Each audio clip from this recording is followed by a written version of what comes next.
다사다난한 인생을 살고 있는 미나킴입니다. 오늘은 똥차 컬렉터에 대한 이야기를 해볼 건데요. 제가 최근에 이런 사람 만나라 하는 영상 찍었었거든요. 그건 이제 차후적인 이야기고 이번엔 똥차 컬렉터들의 특징에 대한 이야기를 해볼 거예요.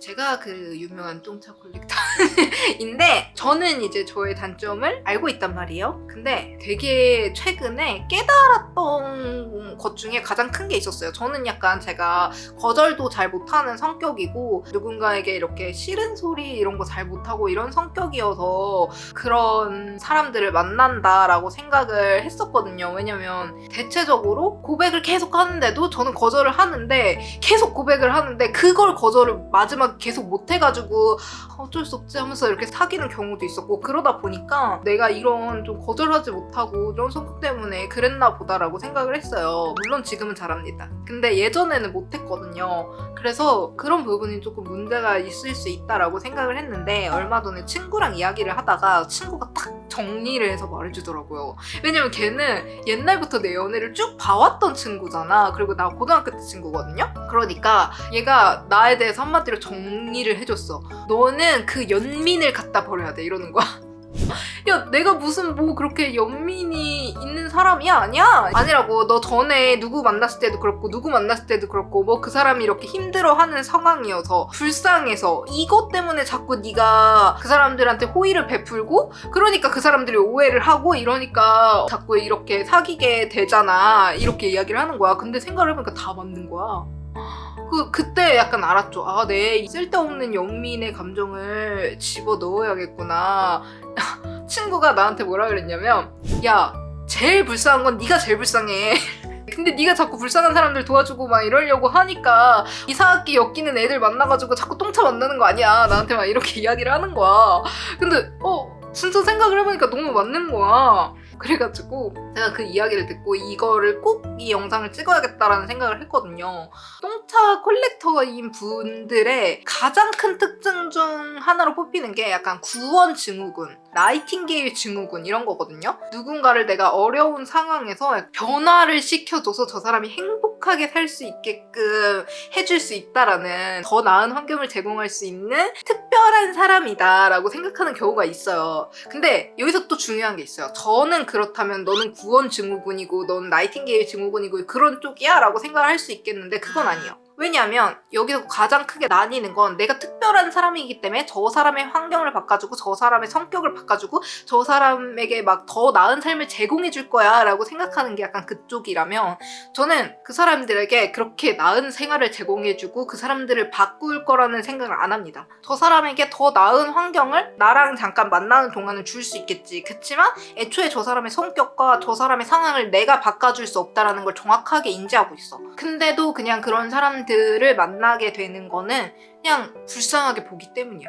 그래서 이게 제 성격적인 특징인데, 저는 좀 오지랖이 넓다고 하죠. 실제로 비가 오는 날에 우산을 안 쓰고 횡단보도에 서 있는 여성을 보면은 달려가서 우산 씌워주고, 어머 혹시 여기까지 가면은 저랑 같이 가실래요? 이러고, 어린 시절부터 길 가다가 막 짐 들고 가는 할머니들 보면은 제가 막 도와드릴게요 하고 같이 들어드리고 이랬어. 어릴 때부터 누군가를 도와주는 걸 좀 많이 했던 것 같아요. 이게 그러니까 오지랖이에요. 한마디로 말하면, 나쁘게 말하면 오지랖인데, 그런 성향이 크다 보니까 그런 사람들을 봤을 때 불쌍한 게 보이는 거야. 그러면은 그걸 못 지나친 거야. 그래서 똥차 컬렉터인 분들은 솔직히 말해서 분명히 본인에게도 이유는 있거든요. 왜냐면 우리가 가장 크게 이유로 볼 수 있는 것 중 하나가 가스라이팅이 예전에 한참 유행했잖아요. 그 용어가 굉장히 유행을 했는데, 가스라이팅을 하는 그런 사람들이 존재를 하면 그거에 굉장히 취약한 에코리스트들이 존재를 해요.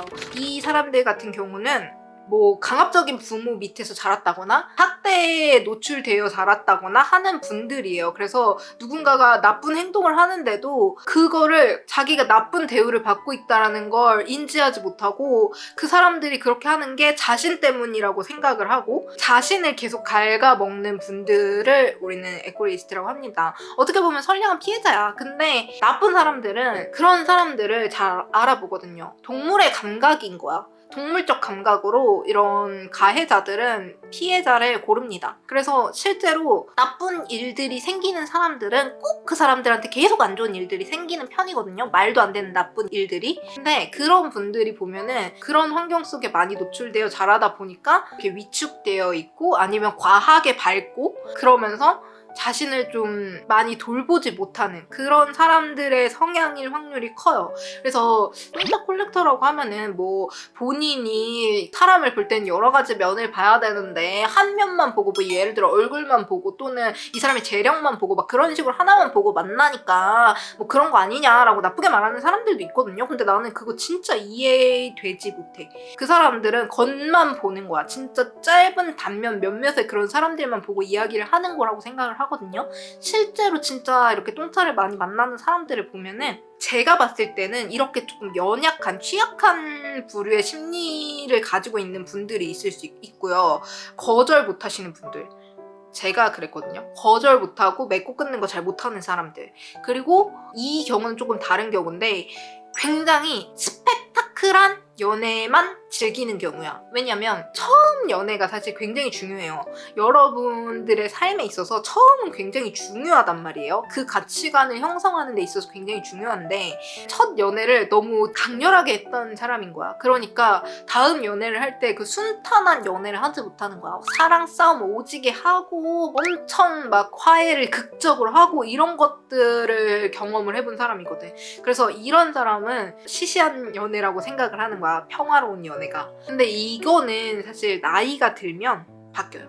이건 나이가 들면 바뀔 확률이 높은 게 젊었을 때나 이렇게 이야 네가 이랬고 저랬고 전년이랑 눈이 마주쳤고 막 이렇게 하는 거지. 나이 들면 그거 피곤하거든요.